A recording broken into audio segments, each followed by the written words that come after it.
Hello বন্ধুরা, Mumbai canvas চ্যানেলের আর একটা নতুন ব্লগে তোমাদের সবাইকে স্বাগত জানাই। মহারাষ্ট্রতে 10 দিন ধরে যে গণপতি ফেস্টিভ্যাল পালন করা হয় সেটা তোমরা নিশ্চয়ই জানো। আজ হলো 6th ডে। এখন সন্ধে 6টা মতো বেজে গেছে, বা 6টার থেকে আরেকটু বেশি হয়েছে মনে হচ্ছে, কেননা বেশ অন্ধকার হয়ে গেছে। এখন আমি আমাদের আশেপাশে যে কটা বড় বড় গণেশ ঠাকুর হয়েছে সেইগুলো দেখতে বেরিয়ে পড়েছি। এত সুন্দর লাইটিং করা হয়েছে, ঠিক যেন মনে হচ্ছে আমাদের দুর্গাপুজো এসে গেছে। তো চলো তোমরাও আমার সাথে আমার এলাকার যে কয়েকটা গণেশ ঠাকুর হয়েছে সেগুলো চলো ঘুরে দেখাই।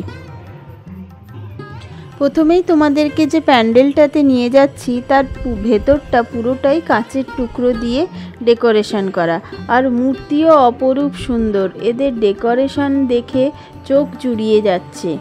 আর মন্দিরের ভেতরেও সবাই পুজোর জোগাড় করছে, আরও পুজোর ভোগের অনেক কিছু প্রিপারেশান করছে। আমি তো শুধু মূর্তিটার দিকে তাকিয়ে পুরো মোহিত হয়ে যাচ্ছি যে এত সুন্দর এদের যে মূর্তি আর এত সুন্দর ডেকোরেশন, কিচ্ছু বলার নেই। চলো তোমাদেরকেও একটু পুরো প্যান্ডেলটার ভেতরটার কারুকার্য ঘুরে দেখাই।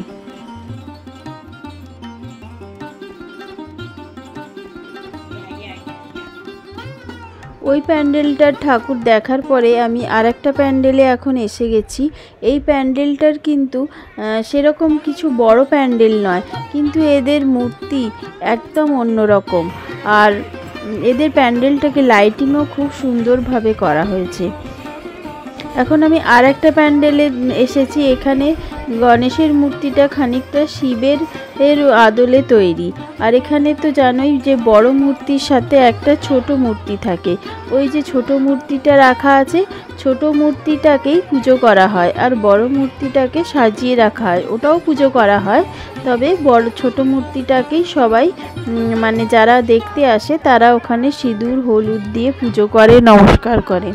আর এই প্যান্ডেলে এসে দেখলাম এখানে এখন আঁকার প্রতিযোগিতা চলছে।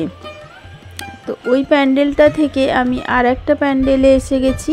এখানে এই প্যান্ডেলটা মূর্তিটা খুব বড় আর প্যান্ডেলটাও খুব বড়। সামনে কত নারকেল রাখা আছে দেখো, কেননা গণপতির খুব প্রিয় হলো নারকেল আর নারকেল নাড়ু। এই প্যান্ডেলের ডেকোরেশন আর লাইটিংও কিন্তু ভীষণ সুন্দর।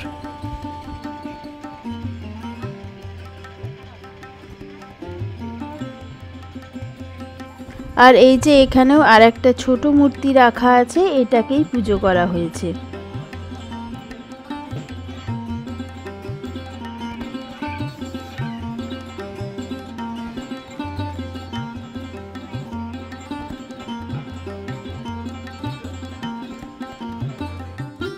আমার বাড়ির চারপাশে ছোট বড় যতগুলো প্যান্ডেল হয়েছে সব কটার ঠাকুরই দেখে ফিরলাম।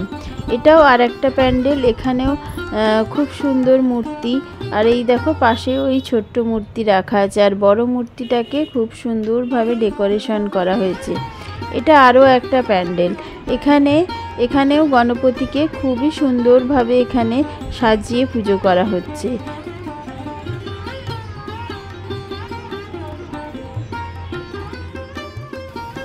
আমার বাড়ির চারপাশে সবকটা প্যান্ডেল তো ওই দিনই দেখা হয়ে গেছিল।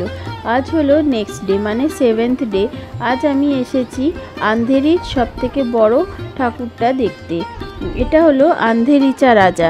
আর এসেই দেখি প্যান্ডেলের সামনে বিরাট লাইন, প্রায় 1 কিলোমিটার পর্যন্ত চলে গেছে। তবুও এত দূরে যখন দেখতে এসেছি তো দর্শন না করে তো যাওয়াই যাবে না। লাইন যতই বড় হোক না কেন, লাইন কিন্তু এক জায়গায় থেমেছিল না। তাই জন্য যত বড়ই লাইন হোক না কেন বেশিক্ষণ লাগলো না দর্শন করতে। তবে এখানে প্যান্ডেলের ভেতরে মোবাইল অ্যালাউ করছিল না। এতক্ষণ দাঁড়িয়ে থাকার পরে বেশ খিদে পেয়ে গেছিলো, তাই আমরা একটু জুহুর দিকে চলে গেছিলাম।